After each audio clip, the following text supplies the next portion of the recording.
Bom dia, amigos e amigas, bom dia, povo e pova. Eu sou Daniel Nonato. Obrigado a você pela presença em nosso encontro matutino. Lembrando que hoje, domingo, dia 5 de dezembro de 2021, faltando apenas 20 dias para o Natal. Estamos aí celebrando essa semana que passou. Algumas pessoas me mandaram algumas mensagens falando sobre algumas situações da vida, inclusive falando da noivinha do Aristide, não é isso?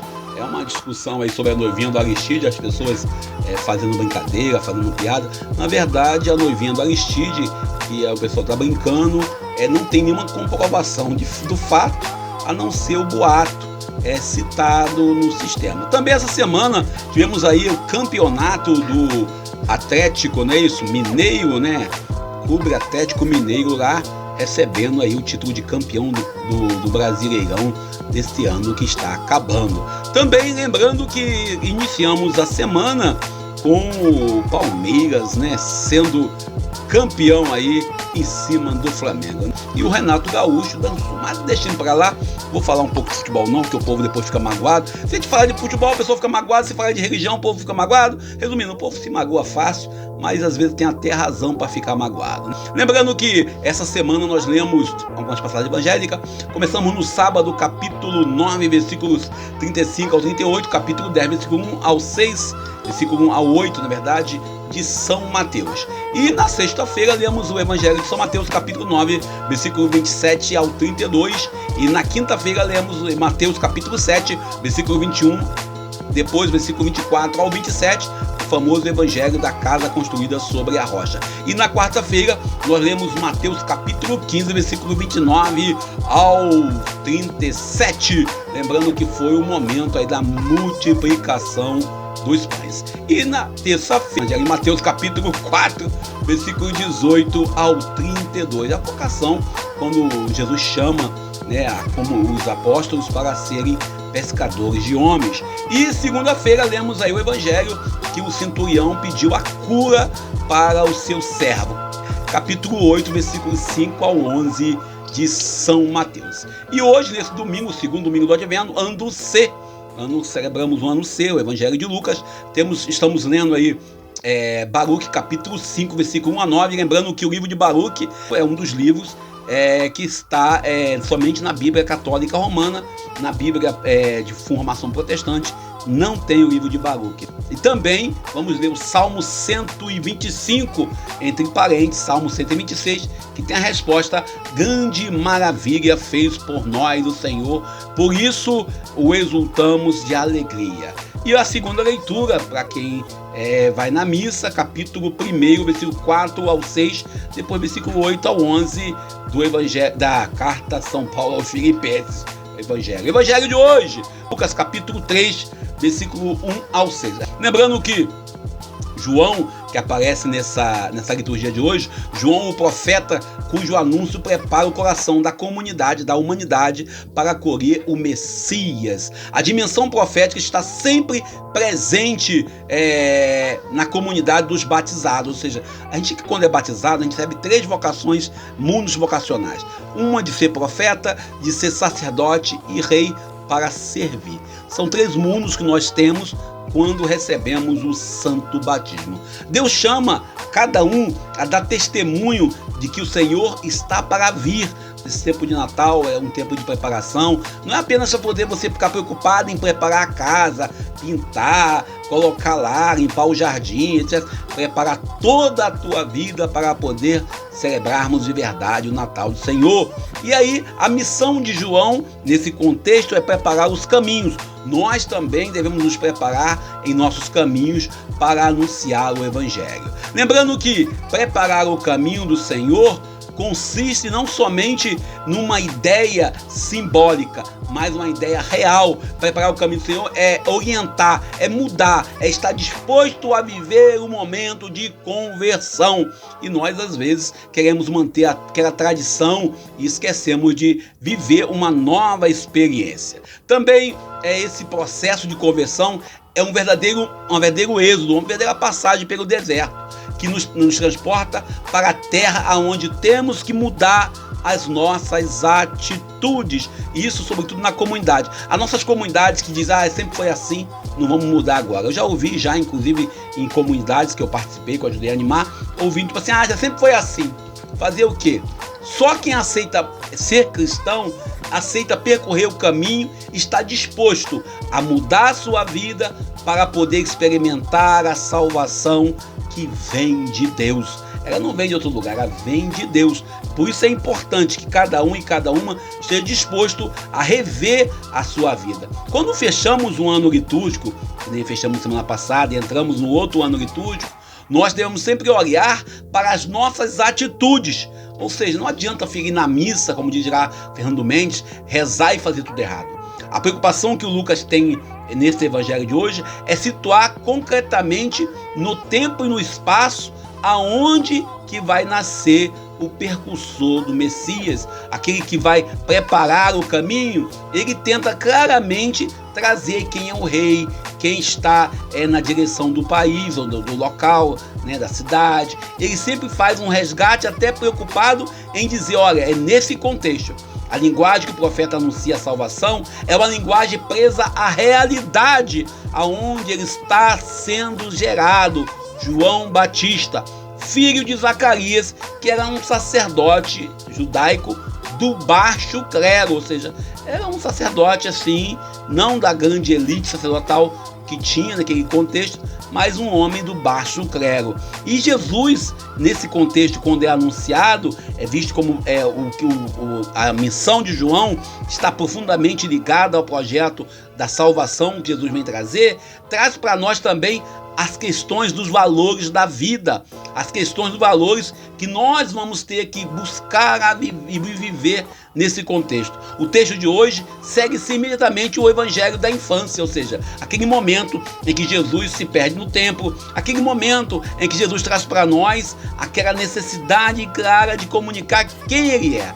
A ação libertadora, salvadora de Jesus no meio da humanidade dentro de um contexto familiar. Ou seja, Jesus ele não veio nessa terra, que ele podia muito bem fazer isso, fazer um abacadabra, um pó de pim-pim, sei lá, e não, ele fez questão de encarnar no seio da Virgem Maria, de fazer-se presente desta maneira. O profeta João Batista, que é o percursor, o preparador, aquele que traz o projeto, dizendo assim, vai vir o Messias. É um camarada que poucas pessoas no cristianismo dão seu valor.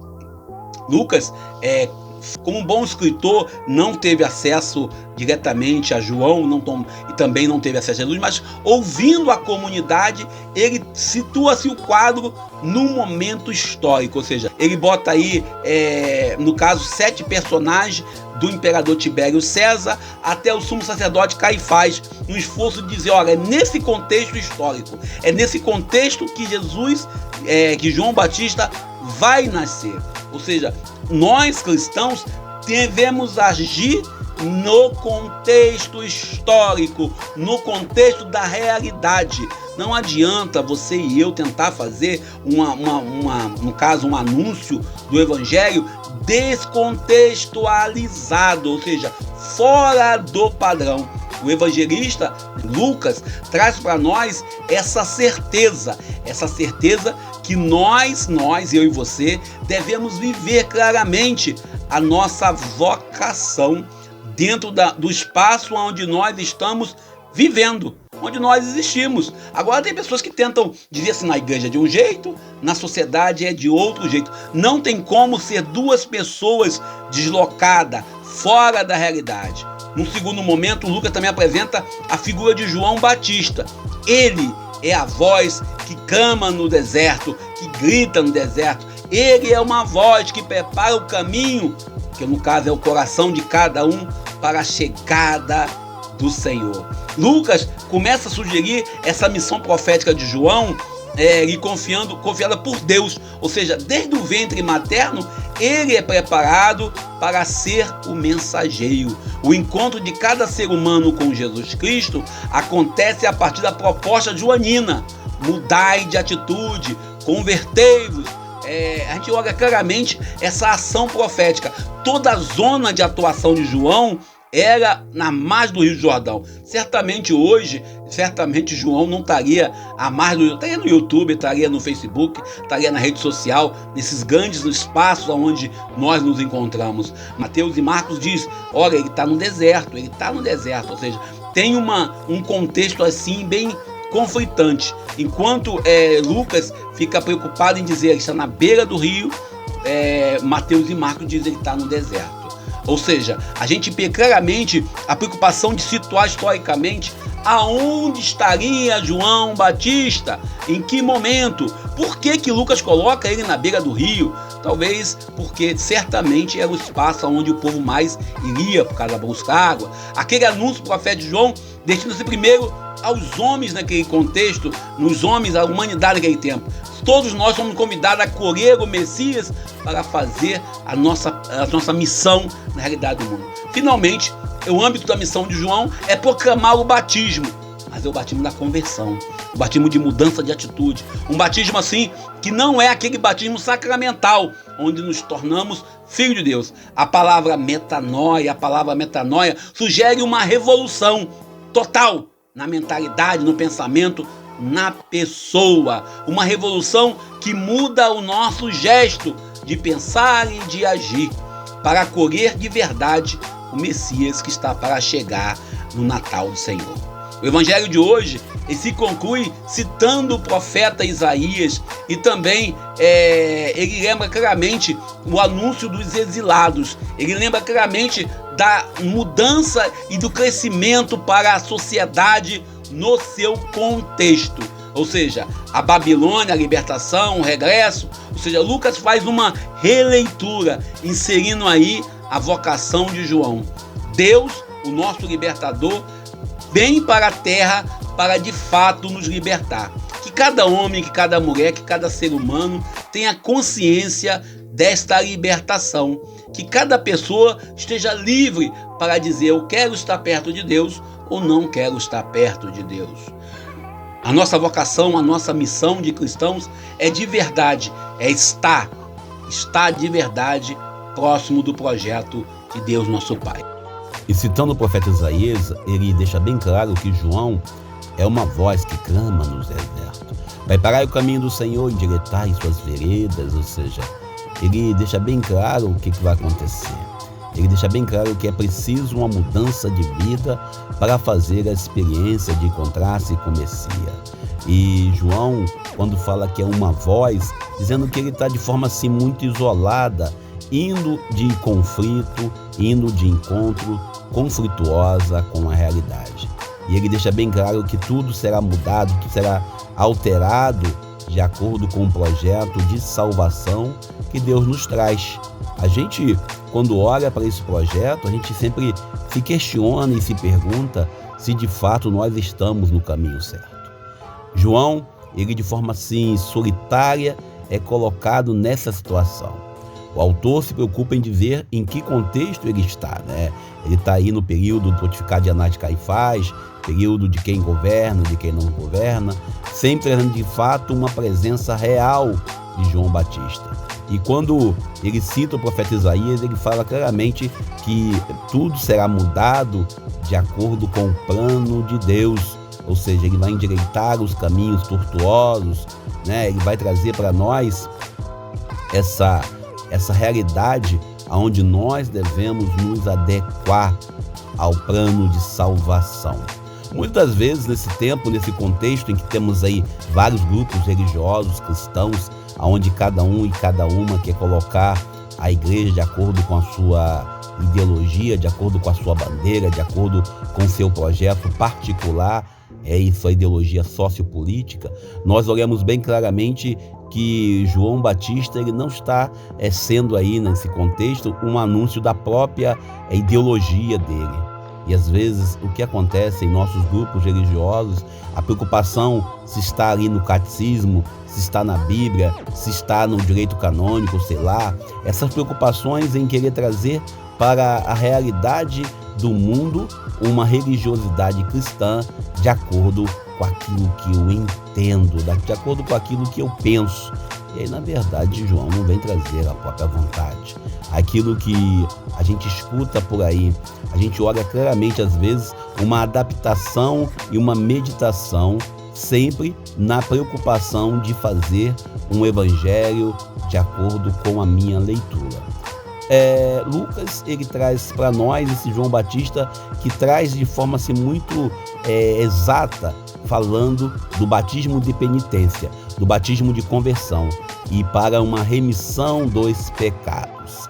E quais seriam os pecados que de fato nós precisamos mudar, precisamos remir nesse contexto da nossa querida sociedade sócio-brasileira? Olhando os pecados sociais, onde nós temos aí mais de 15 milhões de desempregados, onde temos aí uma multidão de pessoas ainda duvidando da capacidade da vacina contra a Covid-19, pessoas ainda que seguem por seguir, não porque eu acredito, porque isso, que enxergam um pseudo-comunismo em tudo, ou que enxergam outras coisas que não vamos nem entrar. Quando, na verdade, o que nós temos que olhar bem claramente para João, que ele entra em conflito com a liderança. E a gente não vai entrar nesse contexto hoje, mas vamos citar, e João, você vê claramente que ele encontra a morte devido ao seu conflito com a autoridade no seu contexto histórico.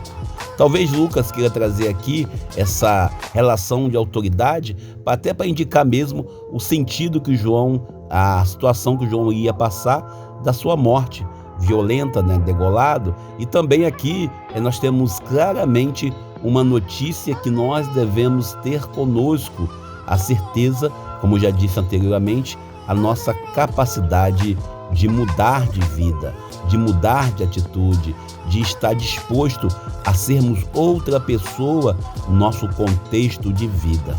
Olhando durante essa semana, como a gente celebra aí a graça, para quem torce aí pro Palmeiras e pro Atlético Mineiro, a gente olha claramente como o povo se alegra, como o povo fica feliz, e nós temos que olhar claramente como nós torcemos para um time, como nós vestimos a camisa, como nós nos preocupamos em justificar a derrota ou a vitória, querendo celebrar, quando na verdade a gente não se preocupa da mesma forma com a nossa salvação.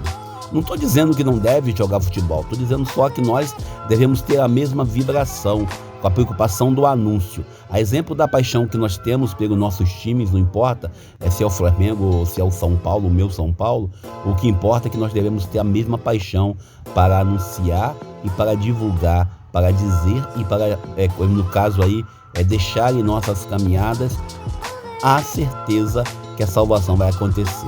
A gente sempre tenta entender, justificar e também defender o time que acreditamos.